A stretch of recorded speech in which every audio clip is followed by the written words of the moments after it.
कई बार आपको इस बात पे ट्रोल किया जाता है कि आप कहती हैं मेरे घर के आंगन में तो कृष्णा जी खेल रहे हैं। कौन है कृष्णा जी जिसके आंगन में कृष्णा जी खेलेंगे?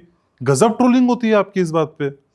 देखिए, ट्रोलिंग वो लोग करते हैं जिनको पता ही नहीं है कि भक्ति का क्या अर्थ होता है, जिनके घर में आपको ठाकुर जी दिखेंगे ही नहीं, जिन्हें पता ही, जो अपने स्वार्थ के लिए जगन्नाथपुरी तो जा रहे हैं, लेकिन जगन्नाथपुरी में खड़े होकर अपने व्यूअर्स को, अपने बच्चों को, अपने स्टूडेंट्स को वहां के दर्शन नहीं करा रहे।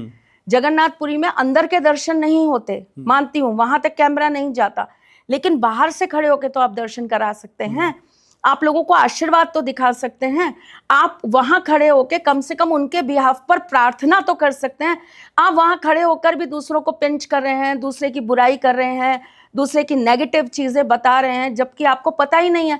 तो मैं तो एक बार नहीं घनश्याम जी, और आज आपके प्लेटफॉर्म के द्वारा पुनः ये बात कह रही हूँ कि जो ये कहता है कि इनके आंगन में ठाकुर जी नहीं है, वो एक बार मेरे आंगन में आए तो।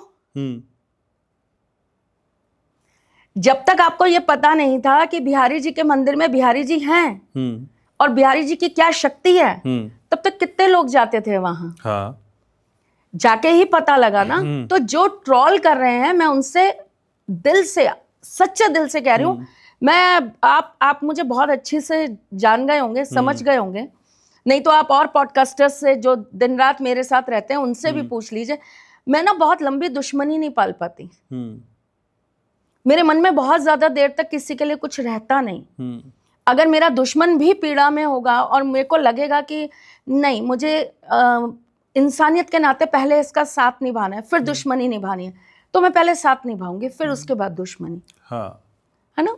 तो मैं तो बड़े प्यार से कह रही हूं कि मैं आपको सर आंखों पर बैठा के रखूंगी अपने घर में। अतिथि देवो भव, आप मेरे यहाँ साक्षात देव रूप में आएंगे, मैं आपको सर आंखों पे बैठा के रखूंगी। 24 घंटे का बिग बॉस का कैमरा ऑन कर लीजिए मेरे घर आके, मुझे कोई दिक्कत नहीं है, लाइव चलाइए 24 घंटे, मेरे घर बैठिए, मेरे आंगन से जुड़िए, मेरे ठाकुर जी के सामने एक बार सर तो झुकाइए, फिर बताइए कि वो है या नहीं है।